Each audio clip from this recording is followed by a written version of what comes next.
Going to have a conversation around love and rage. So according to UN Office on Drugs and Crime report, it found that Kenya is amongst the countries with the highest prevalence of gender-based violence. 38.5% of women aged between 15 to 49 have once experienced violence in their life. Where did we go wrong? What is the problem? And how do we fix it? That is the conversation we're going to have, and I'd like to hear from you as well. 22422 is the SMS line.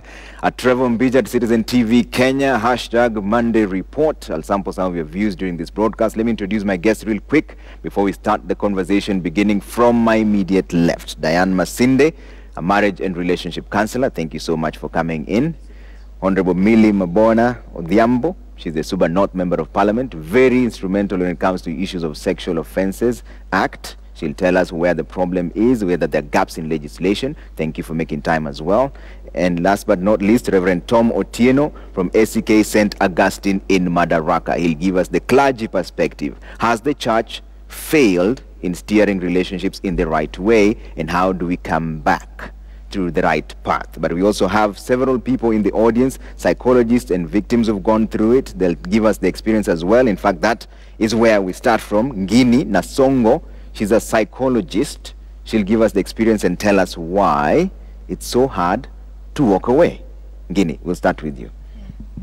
Thank you very much. Good evening, guys. Just like he said, my name is Ngini Nasongo. I'm a counseling psychologist. Just like any and every human being, I've also had my share of abuse, and for a very long time I didn't know it was abuse, you know. And this is someone I loved so much, and when it changed, I actually laughed and said, "Kwanini? I mean, what's going on?" And with time, actually I didn't know. For a very, very, very long time, I didn't know I was in an abusive relationship, because it was extreme possessiveness, which I mistook for love. And did you ask me to say why we don't leave? Yes, please. Yeah, because you're the psychologist, many times someone doesn't want to leave because what will people say? Okay, the society is looking at you. And then you're like, if I walk away, what next? Will I ever get another person to love me? That is what many people will say. Then there are those who are experiencing financial challenges. Maybe you cannot afford to bring up your children. Maybe you cannot take care of them. You can't take them to school. You cannot afford the medication. So you stay back.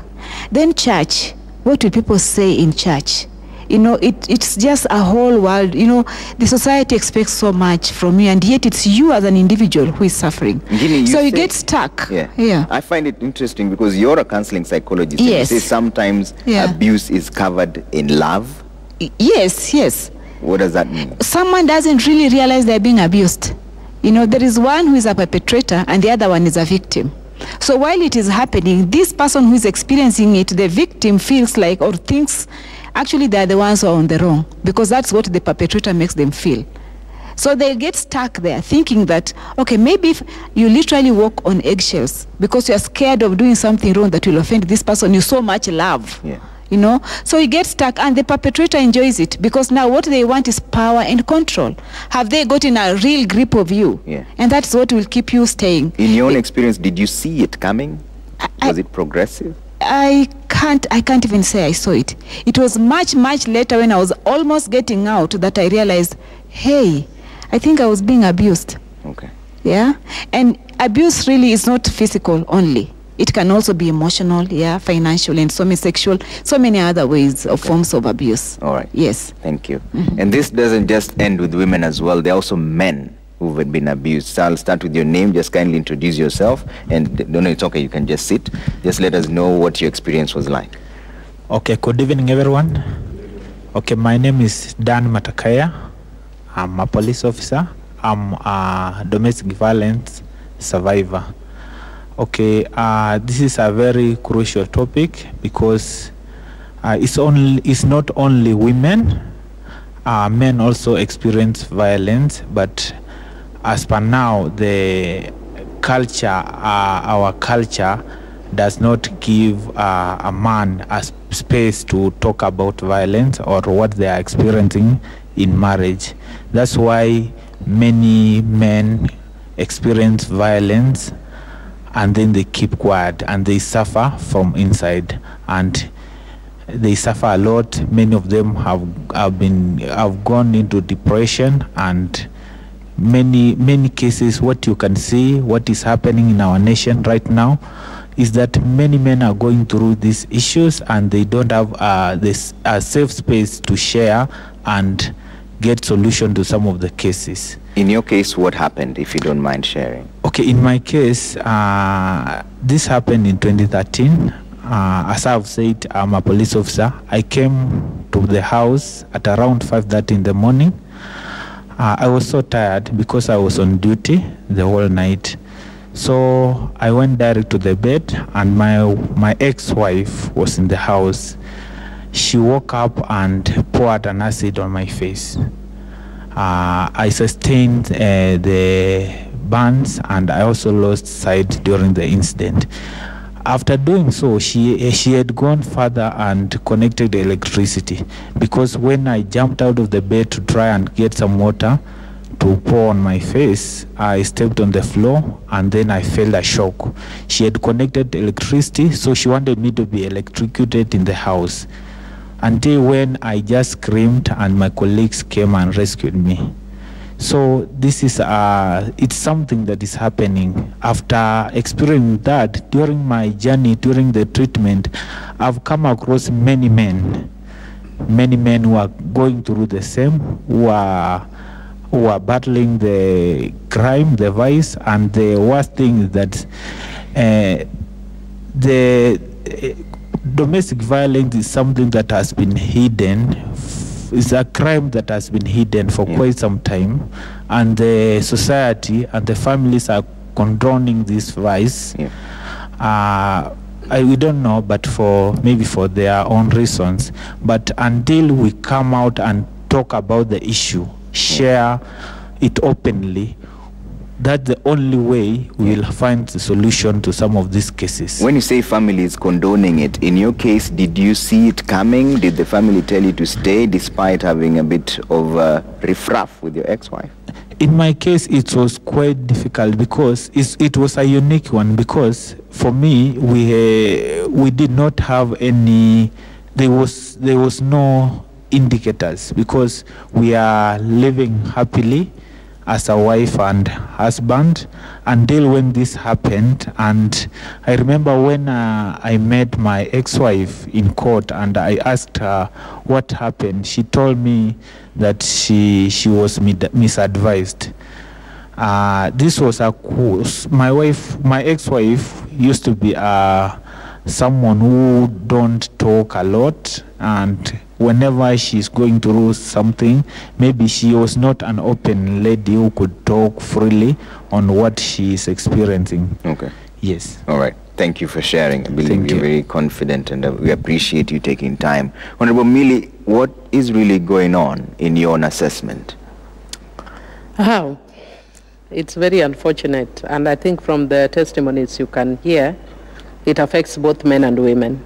The only challenge is that as a society, we seem to be going beyond what we have seen of late. From what we've seen of late. In the past, we would hear cases of domestic violence, but we never had cases where a wife kills the husband, or vice versa, or a man butchers the children. So there is something extremely wrong with society. We are normalizing violence. We are normalizing killing. We are normalizing murder.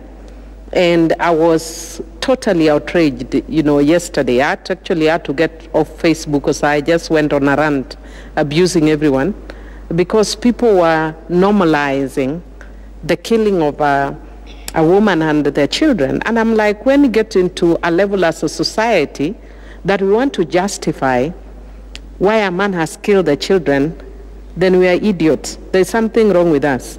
How can we normalize the killing of children? How can we normalize the killing of everyone? And for me, I really think as a nation, beyond laws, because the laws are there, beyond laws and the failure to implement laws, we must go, as you had said, to the factory setting, which is our values. Our values are dead as a nation. Yeah. Our conscience is dead as a nation. And I don't know whether it's because we've watched too much, killings, like during political times, until it's become normal. Baby Pendo is shot, who is shot, and we just think it's normal. But we must ask ourselves as a nation, why people joke, that I can't relate with. Why people joke about people who are being killed on social media. I actually told of one of my very strong supporters in the constituency, and I said, if your support is hinged on making fun of a child who is dead, you can stick with your support. I don't need it. Okay. Because we must go back to our factory setting. There's something wrong with us as a nation. Okay. And I would be cheating you to tell you that I'll justify. Maybe you can try and get reasons that the laws are not being followed. We can get reasons, that we are being misled, that economic times are hard and all that. But even in the past, economic times have been hard. In the past, people have cheated on their spouses, but we didn't kill. So this new trend of killing, there's something wrong with this country. Okay. Yeah. Reverend Tim, has the clergy failed? Reverend Tom, have you failed the nation in terms of guidance? I think one of the ways that we can look at that particular question is to say that the church is always the second line of defense. The first line of defense is family. Family is where we do character training. It's where we socialize people. It's where we give them values. Yeah. And the church assists in that process by training fathers and mothers so they can go back and train their children and raise them right. Back in the day that Honorable Millie is talking about, there was a lot more of socialization in the home. There was a lot more of character training in the home. There were things you were told, even if you had a dispute with someone, you are equipped on how to handle disputes from the home. One of the things I remember my father and mother always telling me is, whatever you do, never hit anyone on the head. Never hit anyone on the head, never hit anyone on the chest. Those were simple instructions, but they were trying to relay something. They were saying, do not kill.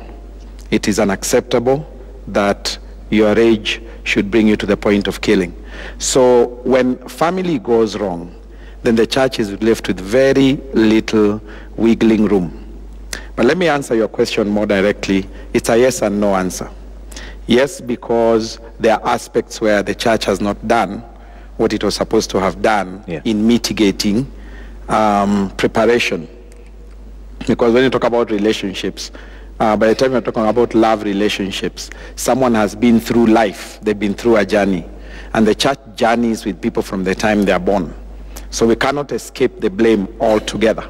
Because we baptize these people, we talk to their parents, we talk to them, we take them through Sunday school. So something, yes, has gone wrong with our processes, and we as a church need to go back and interrogate ourselves and relook at our processes and recalibrate and reload. But it's also a no because there are aspects where it's a shared responsibility, so that it's not only the church that carries its load, everybody else needs to pull their weight.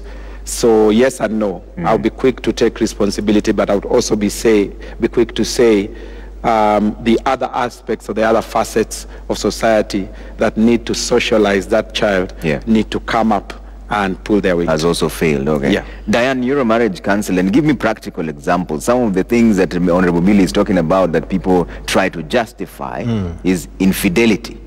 How do you handle that in a relationship? Do you walk away? Do we sit down and talk? Do we come to you? What happens? Okay.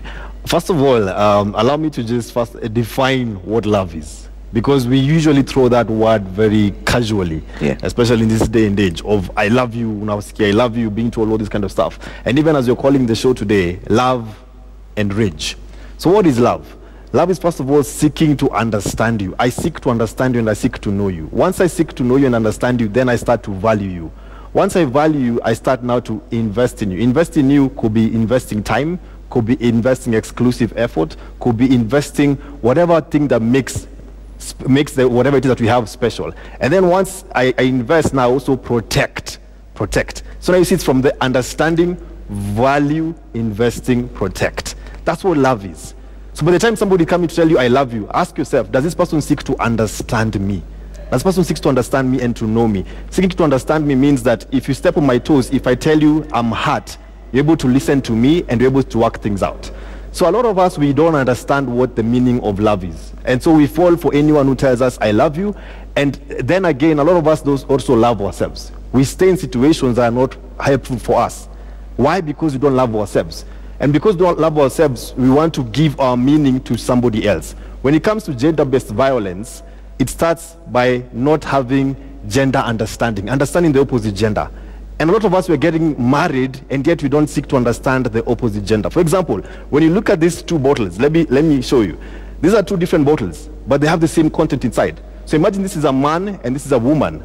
But what is inside? The same content, human spirit, the same aspirations, the same desires. And so we need to understand that both men and women want the same thing. We want the same thing from each other. Respect, love, understanding. And so the moment we try to understand each other, the better.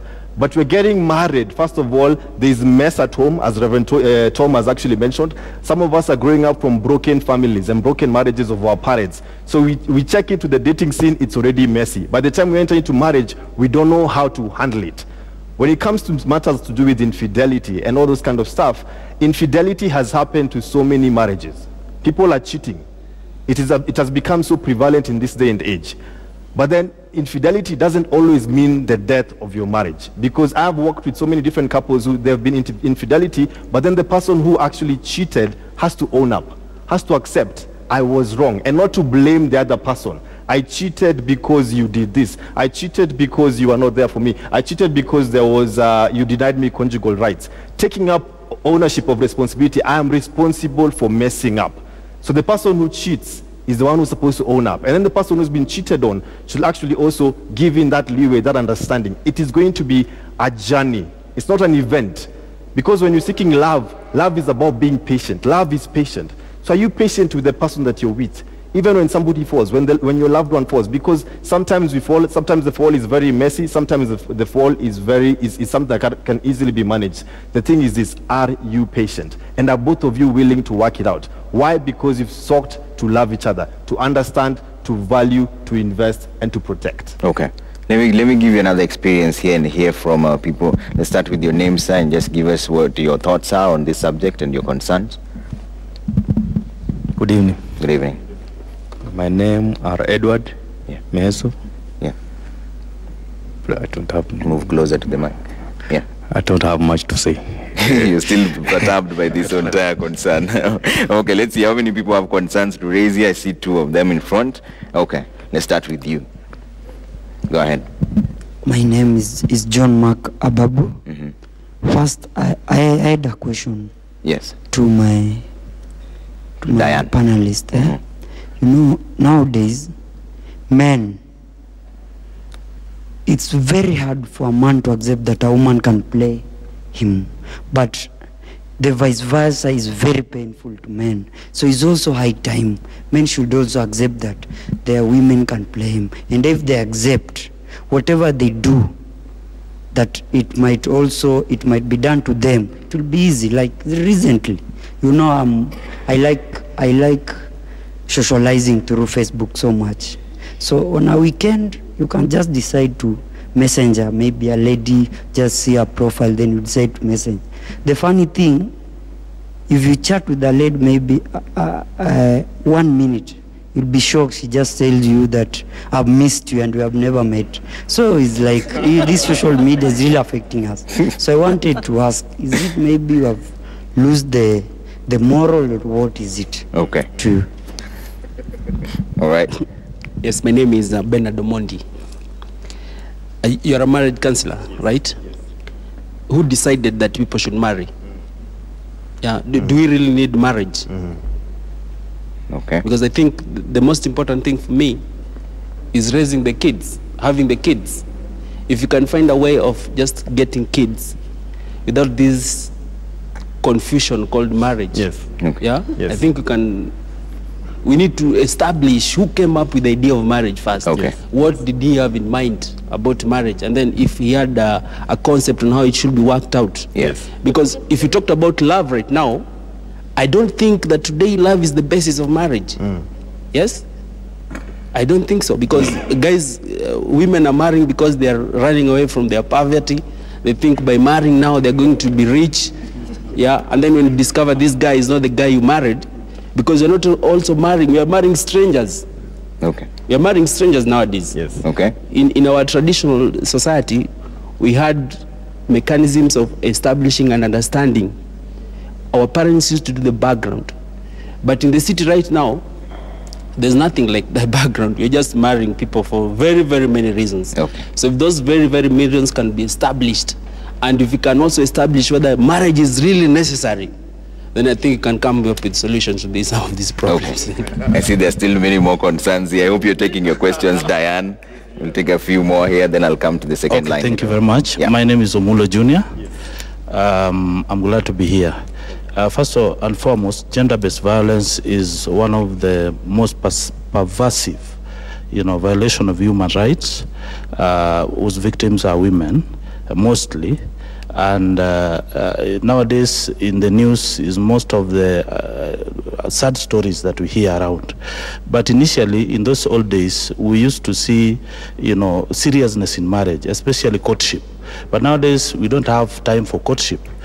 You just meet, and sometimes you even taste the fruits before the pastor prays for you, even before making it officially. And then after that, not all marriages start by proposals. Will you marry me? Sometimes they come in with I have your kid. And then sometimes you're forced to marry because you want to protect your kid. And then at the end of the day, you've not even known this lady. But I have to say this, that marriage counselors are also few. They're not found, especially in areas where there's a lower class. You only find in this upper class where the richest are. But if you can have a model where we have like Nyumba Kumi, so that people get the opportunity to visit marriage counselors, it can also help. But at the same time, I have to blame the churches, because the churches nowadays, the bishops and the pastors have focused on the tithes that they receive in the churches, and also the fundraising from politicians, forgetting about the basics and the foundation of marriage. They're supposed to instill that values in the marriages, starting from then. And then finally, Millie, we have so many laws. We have the Protection of Domestic Violence Act, we have Marriage Acts, we have Matrimonial Property Act, or Sexual Offences Act. Having all those acts, how then do we enforce them so that we protect women, those who are being abused, even before they are abused? Because what we hear is CIDs investigating cases which has already happened. What do we do as members of parliament to enforce these laws? Okay. Honorable Millie, you go first. Okay. Thanks. I think people have raised very interesting issues. Before I talk to one of the laws, I want to maybe respond about whether we actually need marriage. Not all marriages are bad. There are marriages that are very good, that are very beautiful, that are very successful. But unfortunately, the nature of life is people only tend to see the bad. So it's not that all marriages are bad. There are marriages that are working, that are beautiful, that are good. Let's start from there, so that we don't say that marriage as an institution is a bad thing. It's a good thing. And many of us are here because some people got married. There are some the parents may not have married, but the majority of people got married. But I think some of the things that we are saying that make sense is that we have broken some of the fabrics of society. I know when I was in college, for instance, I used to be in the Christian Union, and they had programs to train us.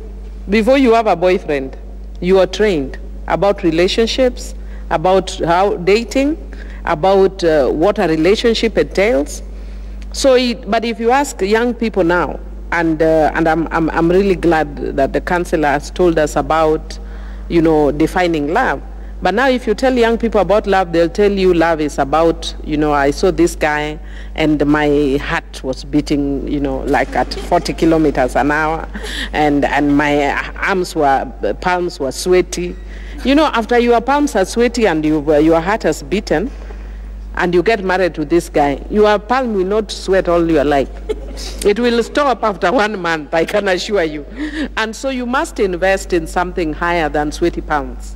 You must invest in something higher than the fact that you like this guy because he has a dimple or because he drives a BMW. Those are passing things. So you must have common agenda. There must be something deep that connects you. There must be values that you connect.